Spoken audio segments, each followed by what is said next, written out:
Hey guys, Ben from Team Tiger bringing you some in-car footage of the second round of the Funcup which took place at Croft, and we're going to jump right into it because this is the race start.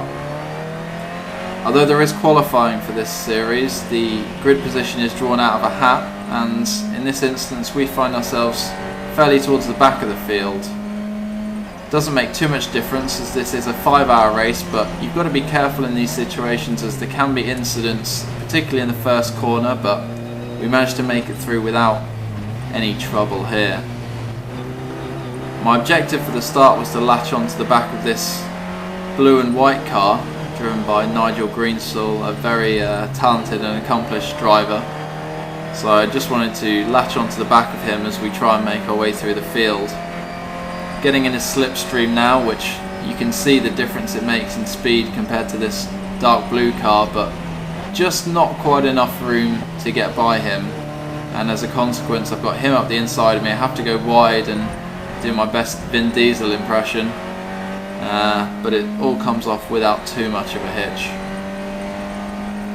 So I slot straight back into the slipstream of the dark blue number 200 car and try and progress my way up the field without the help of the talented Mr. Greensill. Coming through the double right-hander here of Sonny in, followed by Sonny out, towards the end of the lap. Short run up a hill now to a left-hander, followed by a small right, a left-hand hairpin, and back onto the straight. The practice and qualifying runs were in the wet here, and you can see a large puddle there as evidence of this. The track had dried out but was still fairly slippy, as evidenced there by the car getting all out of shape. Lucky not to get a hard tap on the inside of that corner, but fortunately I was able to get better drive out of there and stay ahead on the straight. Down to 4th gear now, throw the car into this corner with as much speed as you dare, then early on the brakes, keep it tight on the inside of this corner. The middle over here is all bumpy, it's not where you want to be. You'll be on the inside, try and straight line this chicane as much as possible and get good drive. I don't know if that car missed a gear or had to lift for some reason, but that was a much easier pass than it should have been. I've got some nice clean air in front of me to catch up to this pack. Down to 3rd gear for Tower Corner. Keep it really tight, especially in the wet. The outside of that corner is horribly slippy, and then flat out all the way through back to Sonny. I probably should mention there's 2 classes of a car in this series. There's the Petrol, which has about 130 brake horsepower with a sequential gearbox, and there's the Diesel, which has about 150 brake horsepower but with a standard H pattern gearbox like you'd find on your road car. The Diesels tend to be a bit quicker in a straight line but are heavier and less nimble through the corners, and overall it's fairly even, although it does depend on what kind of circuit you're at. And then down to 2nd for this corner. Slow it down as much as possible and get early on the power, as good drive as possible.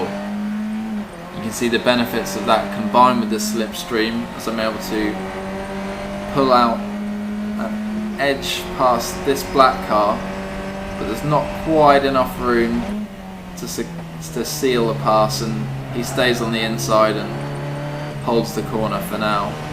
Again, early on the brakes, you see him going a bit deep, and he's on the bumpy bit in the middle here, but going 2 abreast through the chicane's not going to work out too well, and discretion was the better part of valour there. I let him take the corner.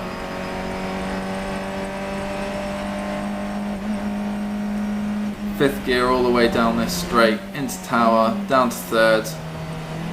He's had a bit of a wide entry there, which has compromised his exit, and I'm able to easily pull past this time and complete the pass.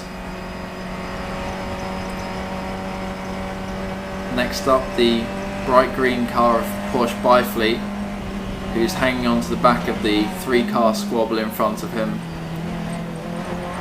can see how much they're slowing each other down, as we've already caught right up. Push by fleet, jinks to the right to try and get past, and I have to jink even further to not be hit. And now we're sort of 2 by 2 into this corner, and it's all getting a bit tight.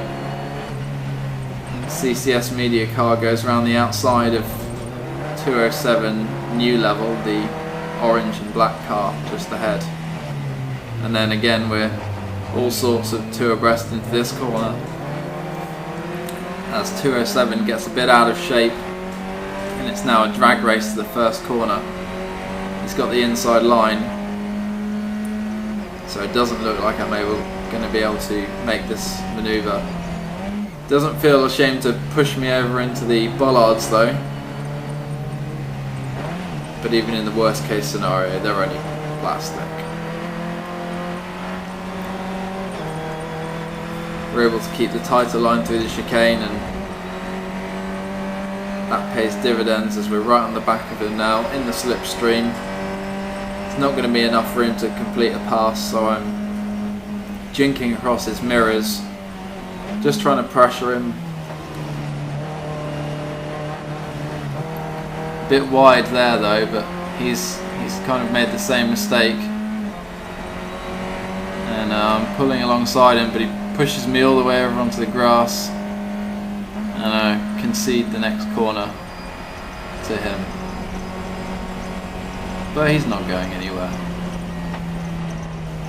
Nice and early break for Sonny. Turn in early, and then you're on the power as soon as possible. You need all the power you can get from these type of cars, especially on this small incline up to the left-hander. Again, moving across his mirrors, trying to pressure him into making a mistake. At places where you can't pass, that's just about the best thing you can do.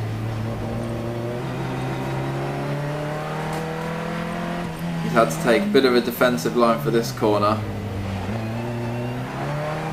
but I made a mistake as well, and now he's gained 3-4 car lengths. Porsche Byfleet almost came up the inside of me there, but I've got enough track to pull out, check my left mirror, and take the standard racing line for the first corner.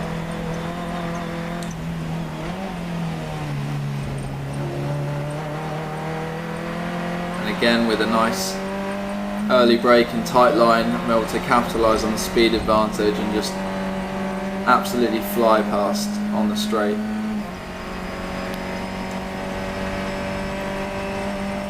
Check my mirror as I go past, see if he's going to try and throw one up the inside of me or slot in behind, and he just slotted in behind this time. So I find myself with a bit of clear air now, a little bit of a gap to make up, but it's clean air is so much quicker in this type of scenario. You can see in the top left with the lap times,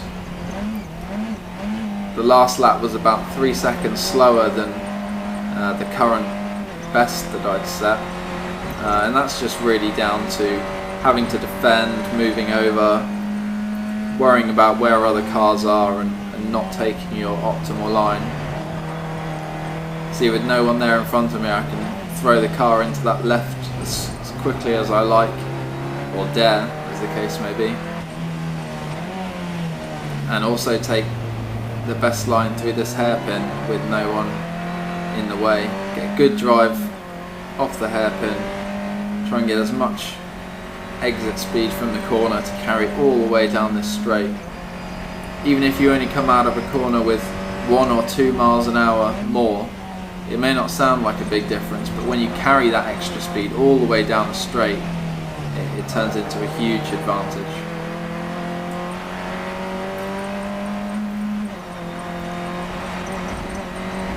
And that's exactly what is going on here. Trying to get into the slipstream of CCS Media in front, closing the gap ever so slightly. He went a little deep on the brakes there, but stayed on it. He's in the slipstream of the cars in front, and I'm in his slipstream, which Basically gives me a double bonus if you like. So I've closed right up to the back of him now. Earlier on the brakes for Sonny. Get the car turned in onto the apex and straight on the power. He had to lift a little bit, which has hampered his exit speed, and I'm able to take the standard racing line and cruise by on the right hand side.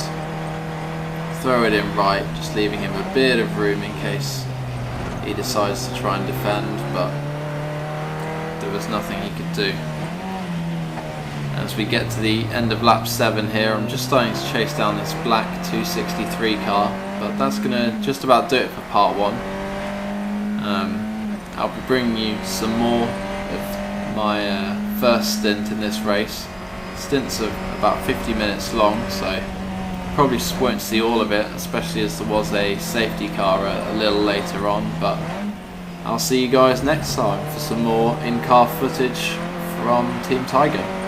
Thank you guys, and goodbye.